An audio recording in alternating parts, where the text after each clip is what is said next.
Hello friends, आज हम एक टॉपिक डिस्कस करने जा रहे हैं पंचायतों से संबंधित अनुच्छेद। देखो, पंचायतों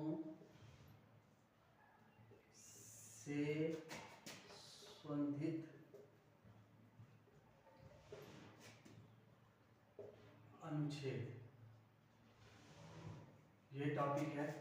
और इस टॉपिक से क्वेश्चन बन रहे हैं पेपर में बार बार कि किस अनुच्छेद में किस चीज़ का वर्णन किया गया है। और आपको पता है कि पंचायतों का वर्णन आर्टिकल 243 में किया गया है। तो ये जो है 243 से हम शुरू करेंगे। पहला है 243 में पंचायतों की परिभाषा दी गई है। ठीक है, पंचायत की परिभाषा दी गई है अनुच्छेद 243 में। ठीक है, फिर दूसरा आता है अनुच्छेद 243 ए। ठीक है, तो ये ए से क्या है, असेंबली। असेंबली, ठीक है, असेंबली। असेंबली का मतलब है ग्राम सभा। ग्राम सभा, ये समझ लो एक प्रकार से हम ट्रिक के माध्यम से ही पढ़ रहे हैं। दूसरा तीसरा अनुच्छेद आता है 243 बी। बी से है बिल्ड।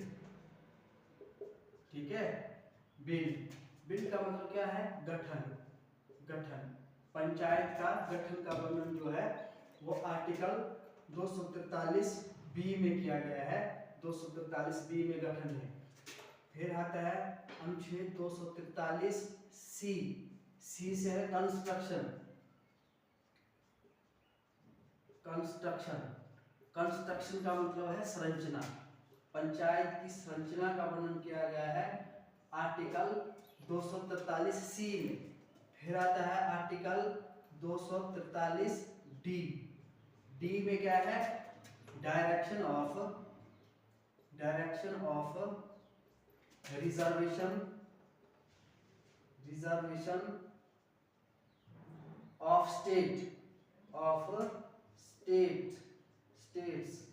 ये रिजर्वेशन ऑफ स्टेट्स, इसका वर्णन आर्टिकल 243 डी में किया गया है। मतलब इसमें सीधी सीधी बात है, आरक्षण का वर्णन है।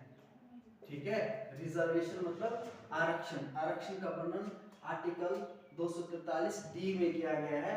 पंचायतों में जो है आरक्षण मिलता है। अभी आपको पता है पंचायतों में आरक्षण 50% आरक्षण की व्यवस्था, अलग अलग राज्यों में अलग अलग व्यवस्था की गई है। महिलाओं को आरक्षण दिया गया है पंचायतों में।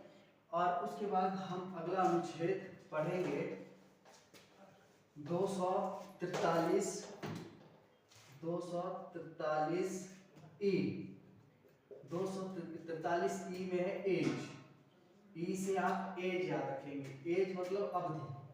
पंचायतों की अवधि का वर्णन किया गया है आर्टिकल 243। आपको पता है कि पंचायतों की अवधि कितने वर्ष की होती है, 5 साल की अवधि होती है। 243 नेक्स्ट अनुच्छेद 243 एफ। एफ का मतलब है फेल। फेल मतलब अयोग्यता। किसकी अयोग्यता, जो भी कर्म यहाँ के जो चुने गए प्रतिनिधि है उनकी अयोग्यता। अयोग्यता का वर्णन है यहाँ पर। ठीक है, उसके बाद 243 जी। जी से है जोश। जी से क्या रखेंगे आप याद, जोश। जोश से मतलब होगा आपका, मतलब किस चीज का जोश।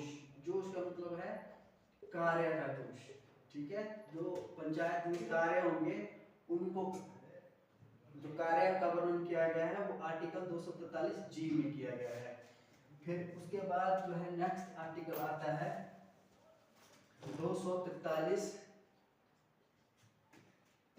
एच। एच से क्या होगा, हनी। HONEY, हनी। हनी का मतलब है यहाँ पर एक तो जो पैसा है ना, एक कर है, इनका वर्णन है। आपको पता है पैसा जो है राज्य सरकार देती है पंचायतों को, और कर कुछ एक विषय दिया गया है पंचायतों को। आपको पता है संघ सूची, राज्य सूची और संपत्ति सूची भी है। और उसके बाद जो पंचायत में पंचायतों को भी कुछ विषय दिए गए हैं। पंचायतों को 29 विषय दिए गए हैं कार्य करने के लिए, तो कार्य भी लगा सकती है पंचायत। उसका भी वर्णन इसी में किया गया है। एच से आप हनी, हनी मतलब पैसा। 243 आई, आई में है इनकम, इनकम, इनकम का मतलब है वित्त, आयोग का गठन। और ये क्वेश्चन भी पेपर में पूछा गया था कि किस अनुच्छेद में राज्य वित्त आयोग के गठन का वर्णन किया गया है। तो ये है वित्त आयोग का गठन, आर्टिकल 243 आई। ठीक है, देखो ई, एच, एफ, फिर जी, जोश, एच, हनी, आई, इनकम, के से आप रखना, आप याद रखेंगे के लिए निर्वाचन। ठीक है, निर्वाचन। और ये निर्वाचन का वर्णन जो है आर्टिकल के में किया गया है। पंचायतों का जो निर्वाचन होगा उसका आर्टिकल 243 के। यहाँ तक आपको इतने आपको याद रखने हैं। और आपको पता है ये ओ तक है। ठीक है, ओ तक आप ये आर्टिकल दिए गए हैं तो आपको ओ तक ये याद रखने हैं। तो उसके लिए आपको कैसे याद रखेंगे आप इतने सारे अनुच्छेद, वो मैं आपको बता रहा हूँ। अगर इस तरीके से आप पढ़ेंगे तो इस तरीके से आपको याद रहेंगे। ठीक है, उसके बाद आता है 243 एल। एल से क्या है? एल का मतलब होता है लागू होना। ल से एल, ल एल लागू होना। ठीक है, कहाँ लागू होगा? ये जो है मतलब पंचायतों का जो लागू होना संघ राज्य क्षेत्र में, संघ राज्य क्षेत्र में कहाँ लागू होंगे? संघ राज्य क्षेत्र में। ठीक है, फिर आर्टिकल 243 एम। ठीक है, एम, एम से है मना करना, मना करना। ठीक है, मतलब कहाँ मना करेंगे हम? शहरी क्षेत्रों में लागू नहीं होंगे, शहरी क्षेत्र में, शहरी क्षेत्र में नगर निगम और नगर परिषद होती है। ठीक है, आगे देखो 243 एन के बाद एन है। ठीक है, एम के बाद एन आता है, article L M N. N से क्या है? निरंतरता, निरंतरता मतलब पंचायतों का बना रहना, पंचायतों का बना रहना। ठीक है, उसके बाद आता है 243 जे के एल एम एन ओ। ओ के बाद इसमें आता है ऑब्जेक्शन, ऑब्जेक्शन। ठीक है, मतलब जो चुनाव है पंचायतों के, चुनाव से संबंधित विवाद जो होंगे, चुनाव से संबंधित मुद्दे पर न्यायालय का हस्तक्षेप नहीं, न्यायालय हस्तक्षेप नहीं करेगा। ये है, यहाँ तक आपको ये अनुच्छेद याद रखना है जिस तरीके से मैंने बताया है।